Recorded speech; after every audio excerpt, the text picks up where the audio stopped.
Jones. Indiana Jones, James. So there's a new Indiana Jones film, and I can't remember the last time I watched Indiana Jones film. They're from my childhood. I always get the impression they're slightly bigger. Did you watch it in preparation for this? No, but coming out of lockdown. All three? All four? I watched the first three and showed the first three to Talia for the first time. Okay, and verdict? Yeah, she loved them. And did you still enjoy them? Yes, I still really enjoyed them. I feel like Temple of Doom's a little weaker. Oh, so Temple of Doom is one of my favourites. Oh, really? Yeah. Kalima. It just captures the imagination. It's completely batshit in the best way. Okay. To me. I mean, I haven't seen those films since I was younger, but I really enjoyed them. And like my dad will quote Raiders all the time. Yeah. He'll always just be like, "Start the engines!" Something, unrelated. I don't know why. You'll just be in the car and screaming at you in the back. So when this new one was coming out, I was thinking, okay, here we go again. So fifth film, another belated sequel to a belated sequel. And a fourth film which was not well received. No, to a franchise that began in the early 80s, nearly 40 years ago. But okay, Top Gun Maverick, that was a long-time sequel as well. And I've seen the poster on the bus, and I'm thinking, how do we feel about this? I've said it before, that the idea of Indiana Jones 5... What does it mean in 2023? I feel like I said, 20 years ago, 30 years ago, that would have been a joke in Seinfeld, that Harrison Ford in his 80s is still playing. Yeah. And in a way, it's kind of synonymous with the death of cinema. They're like, we couldn't think of anything else, so let's wheel out Harrison Ford. Weekend at Bernie's Harrison Ford. Get him to crack the whip again, literally. So, James, but we do have a new film, The Dial of Destiny, Indiana Jones 2023. What is it like? From the sounds of it, Indiana Jones occupies a lot of a warmer place in my heart than it does for you. I absolutely... No, I'm not saying you don't, but I've watched you're them closer. over and over I think you're as closer. a kid. Yes, yeah. Really, I had the box set, the first three, and I also had a couple of episodes of the young Indiana Jones. Yes, yeah, I I was remember with River those. Phoenix. Yeah. I watched some of those. Yeah, they were pretty good. So I remember always really loving them as a kid. And you're thinking about this question of Indiana Jones in the 2020s. What does that mean? Why are we doing it? Why are we here? What does it have to offer? And so much of Hollywood and our comic book films and basically all the IPs now are monetizing nostalgia. And I think, oh my God, Indiana Jones, I have so much nostalgia for it. But actually, it's something I've realized growing up and maturing my opinion in films that, yes, I have a lot of nostalgia for Indiana Jones, but when you look into it, these films are baked in with nostalgia in mind. They are inherently nostalgic pieces of art. They are love letters to 30s serials and the action-adventure romps from 50 years before the Indiana Jones films are made. So, Spielberg was really and George Lucas, who's co-writing them, were very much had that in mind. So they have predictably aged over the decades, as they should. And that's not to discredit what I think the Indiana Jones films have done and what I think Harrison Ford does and how sort of tight and great those films are. And I think if you're saying you prefer one, I'm talking about the original trilogy, if you prefer one more than the other, I think it's kind of like the original Star Wars trilogy. You're sort of splitting hairs, but all in all, we love them as a whole. And then, there's no hiding from the fact that Harrison Ford is in his 80s doing this film. And we like Harrison Ford. I love Harrison Ford, and he's an incredibly talented actor. He has been brought back for many of his franchises in Star Wars many times. Blade Runner. Blade Runner. Am I missing something? I think you Is got that it? Like a big three. Like they brought him back, and I think one of my his three favorite, big roles. I think like in The Force Awakens, the scene where he's like the Jedi, the balance, the Force, all of it. It's true. That's one of my favorite scenes in Star Wars. It's absolutely fantastic.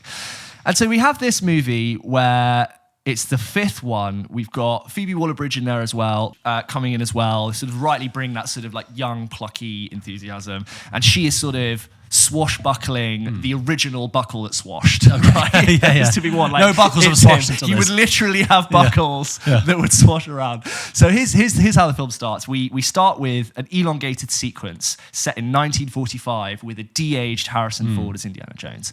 It is the end of the Second World War. The Nazis are scrambling as to both sort of like get rid of the evidence, but also frantically find the last remaining relics, which could potentially have a secret to turn the face of the war. As we all know, sort of like supernatural especially power, in fiction, Hitler was obsessed with the supernatural and finding a magic power that would turn the tide of the war. And right at the very end, the war is over. We have Indiana Jones basically breaking into this complex. The Nazis are all leaving, but there is this one piece, half of a dial of destiny that remains, and it's said to be the tool that was used by Archimedes to move through time, use maths to calculate Indiana Jones MacGuffin stuff. And he, on his adventure, meets Mads Mikkelsen, who at the time is like a scientist, archaeologist working for the Germans, and also Toby Jones, who is an Oxford professor, who is also obsessed with the history of this thing and is sort of like his Indiana Jones at the time buddy. We've got de-aging software, and it's one of those things where it's so good, but it's almost there. It's like in a still image, it looks great. And I think it reminds me of, do you remember the Peter Jackson Tintin films? Yes, never saw it. Tintin film, singular. They didn't make a second one. It's a Tintin film, and it was like really technically sharp and detailed CG, but obviously like it did have this sense of uncanny valley and this like sort of plasticine feel to it. I think Harrison Ford looks great. I do think these de-aging things immediately rip me out of the film. They're inherently quite immersion breaking. And I think in so many ways I'm thinking, this looks really good, but I feel like if I rubbed my hand across Harrison Ford's face like wet paint, it would sort of smudge. So it's fine. It's just say because I love it. I do love it. When it's done properly. Samuel L. Jackson in Captain Marvel takes the lead for me. No, because sorry, to tangent here. Yeah. The longer you do it for, the more you break the illusion. And there are bits in Captain Marvel where, yes, he's got a great wig on, but he also runs like he's 69. They all run like this. Yeah, right, exactly. But I actually think even Ant-Man, the early Ant-Man with Michael Douglas in the prologue. That's that a was perfect good. example. I agree. I'll give you that. And young Kurt Russell, Guardians 2 at the beginning. It's getting there. I mean, with the beginning of Guardians 2, I remember seeing Kurt Russell and thinking it's like he just walked off the set of the thing. I think it's pretty good, but I do, when it's done right and done in tiny little amounts, it's good. Maybe it's a me thing because I'm like, oh, it's de-aging. Oh god, and it like the first shot of Harrison Ford is him like being he's sort of been like captive and he's got a bag over his head, and then it's like. Reveal Indiana Jones from his childhood, remember? But he's young. It's Harrison Ford. Fair enough. And he talks because it's Harrison Ford, but just like a lot of makeup. Anyway, you got this elongated chase sequence through a train. You know, we cut to the end, and it's like, oh god, it's like Indiana Jones. Cut to 1969. Indiana Jones is still a jobbing professor of archaeology, but we have just landed men on the moon. Everyone is looking up to the skies. No one gives a damn about dusty old relics and archaeology. Much like Stinky Pete says in Toy Story 2. Do you not remember that? When he's like, but what happened? Sputnik. Everybody wanted to play with space toys. It's Woody's worst nightmare, basically, is what's happened. That's exactly what's happened. Nobody cares about, everyone's talking about space and the moon. But who stumbles into Indiana Jones's lecture hall with the only one who's able, he's asking them, anybody do the reading?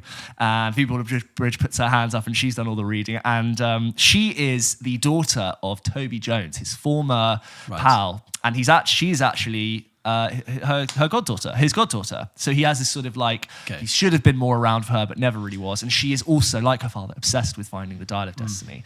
But there are also still the Germans who are no longer Nazis, but are kind of secretly Nazis. We've got Mads Mikkelsen now, 20 years in the future, still after this thing. And there we have our plot. It's an eccentric chase, globe-trotting, running around from Tangiers to all over the world. Directed by James Mangold this time. Directed by James Mangold, who also did Logan. We've got I can't remember his name, the blonde guy who's also in Logan as the villain. Boyd Holbrook. Who plays basically the same role in this film.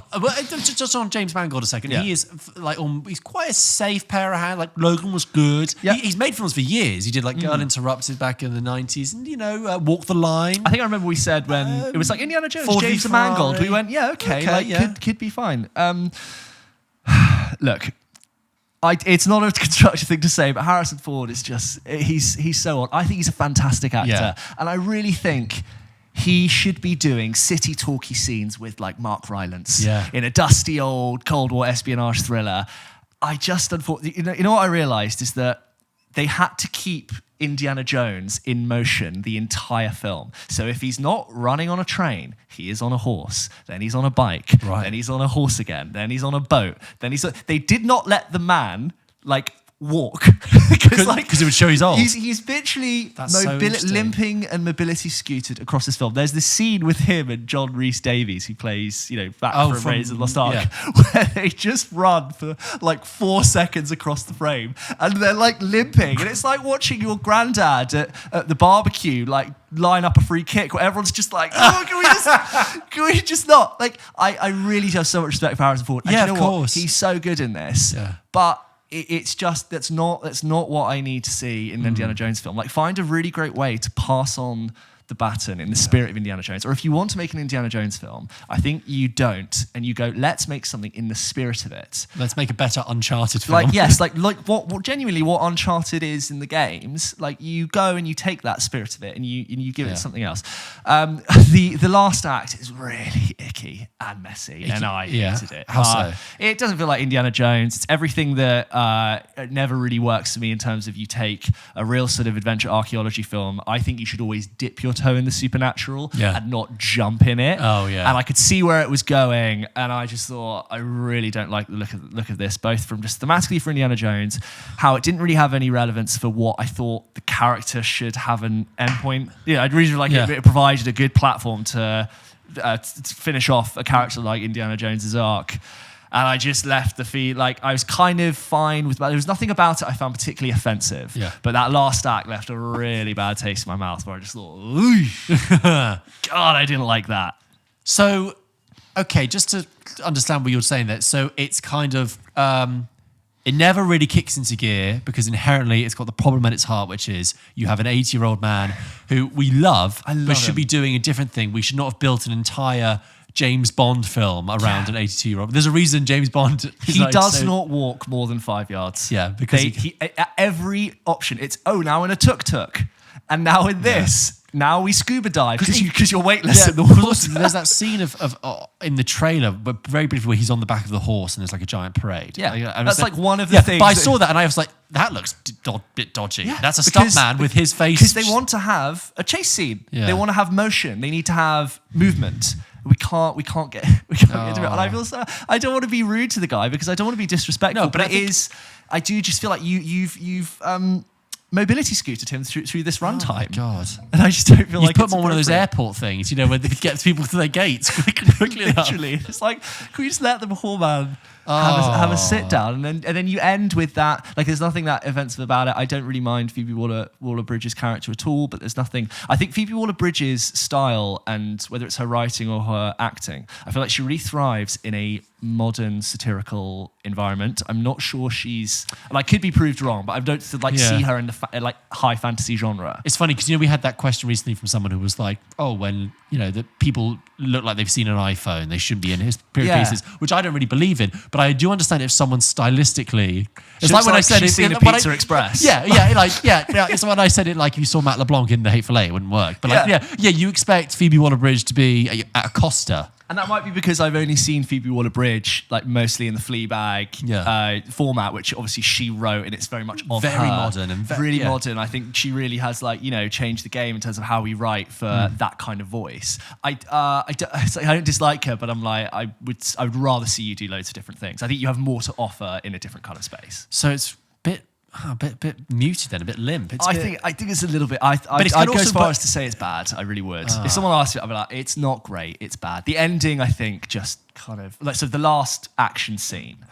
I'm watching it like, please just Granddad, sit down. Don't you're gonna throw your back out. It's okay. And this isn't a spoiler, but I got to the point towards the end where I was so detached from the character. I was like, I don't know, are they going to kill him? Are they going to not? At this point, you've not given me enough for me to actually care about Indiana Jones, and I think that's a little bit sad.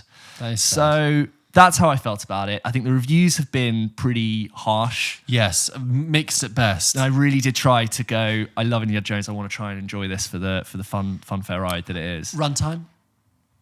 2.5 hours, I bet. It looks like 2.5 hours.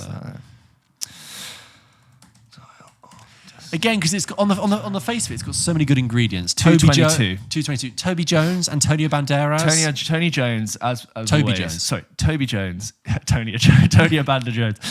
Toby Jones is really good in it. Yeah. He does that He's good at most things. like a slightly twitchy professor with obsession and details and maps and scrolls. Antonio Banderas is in it, but could have not been Antonio Banderas. Yeah. I love Antonio Banderas. He walked on set and said, "What are you filming today?" Yeah. I will be in Indiana Jones. do it wrong. I can do it wrong. I can be the scuba. Boots in boots. Like, Okay. there's nothing wrong with it, but it could have been. You could have put anyone there. So a disappointing shame that is not Unfortunately what the film we really wanted. And that's the thing. I'm like, okay, so you've made this film. What do you have to say to bring? Well, Yeah, why if are we you're bringing bringing it? if you're bringing it out of the dirt again, dusting it off, for what purpose? Makes me feel so cynical that we're just here to make money. We're Yeah. just here to go, oh, that's a guaranteed good time. And you know what? I don't think that someone it's not that I'm so old and I'm jaded. I don't think a kid who's 10 years old would actually have a better time with it than I would. I really don't. Well, there you go. And I think that's quite sad. If you've seen Indiana Jones The Dial of Destiny and you would like to let us know your thoughts, please email them into hello@pulpkitchenpodcast.com. We'd love to know if you disagree with James, if you agree, if you have any thoughts. Did we miss anything in our review? We're really intrigued. Did this hit the mark with you? It'd be interesting to know if other people feel the same way. Have the critics got it wrong? Let us know. I don't want to lose that genre either. I don't want that to be like, oh well, this sort of blowing off the dust off the puzzle in the ancient puzzle room, and we get to the next bit by pulling the lever. I love that. Yeah. I don't want it to die, and I don't want anyone to look at quite that film. analog. Very analog. I don't want anyone to look at that film and go, oh, but people just don't like those films anymore. I was like, no, man. Well, yeah, because we made Dial of Destiny didn't do so well. Yeah. It's not box office wise. It's not done great. No. In the US. It's been a tough couple of weeks for the box office, I think. There's been quite a few films that have not hit the mark. Flash. The last one that did was Across the Spider-Verse did done very well. But after that, I think Flash suffered because it was the next superhero film Yeah. that came like 2 weeks later, and it was just played with I don't want troubles. Hollywood to just be like, I guess we make another Spider-Man universe. What if it wasn't animated? What if it was plasticine? Okay, that's a shame.